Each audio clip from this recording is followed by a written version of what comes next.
Faria Attique, who comes from so-called that severe doctor, but she can like me. Thank you.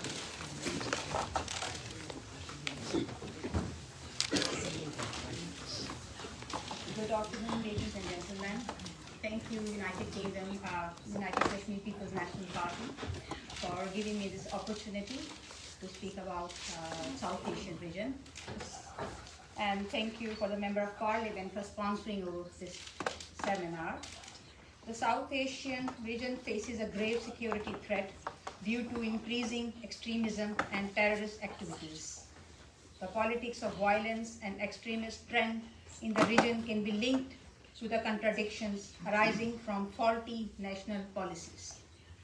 One way to categorize violence is to identify groups with diverse objectives and ideologies. Motivation yields three distinct categories.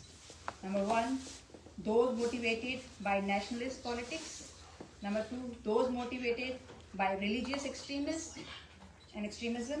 And number three, ethno-nationalist separatist groups.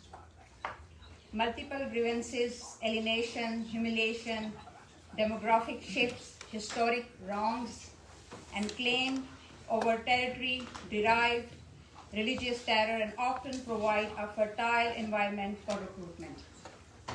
The growing rise of Islamophobia, state-sponsored violence against minorities, claim of genocide, and the tendency for states to respond with brutality in violation of human rights and with little regard for international norms further ensure that terrorism will remain an integral part of the region's security concern in the years ahead.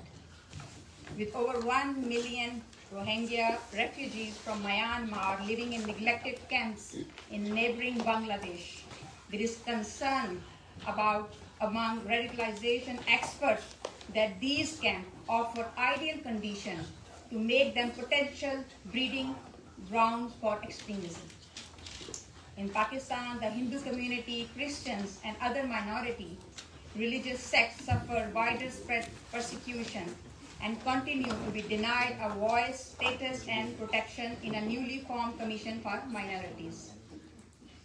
Counter-terrorism efforts are further confounded by the popular practice among states to label as terrorist any movement that challenge a state's inability or indifferences to the legitimate grievances of a particular community. The United States Commission on International Religious Freedom recommended that Pakistan and Myanmar, as countries of particular concern, for treating their minority religious communities and assorted Muslim sects.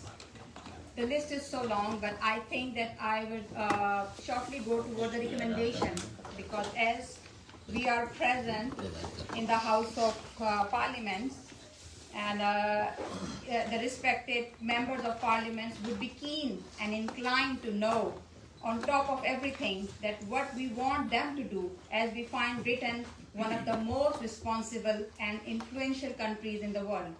Being the former colonizer, they are part and parcel of this century-long conflict. Violent extremism has emerged as one of the leading challenges to the realization of sustainable peace globally. My number one recommendation is the UK must adopt a new approach to prevent the spread of extremism. Worldwide, annual terrorist attacks have increased fivefold since 2001. The focus on counter-terrorism is necessary, but neither sufficient nor cost-effective. Number two recommendation is the UK should adopt a shared framework for strategic prevention, recognizing that extremism is a political and ideological problem. The UK should prioritize working with grassroots civil society organizations, community leaders, diaspora leaders, and academics who can best mobilize local resources and cultivate support for counter-terrorism and violence. And the last one is neither open-ended military operations nor indefinite foreign assistance or entrenchment offer a better alternative. Through targeted evidence-based strategic investment, prevention provides a cost-effective means to slow, contain and eventually roll back the spread of extremism. The UK needs to enable agile state and societies to take the lead in averting future extremism threat. Thank you very much.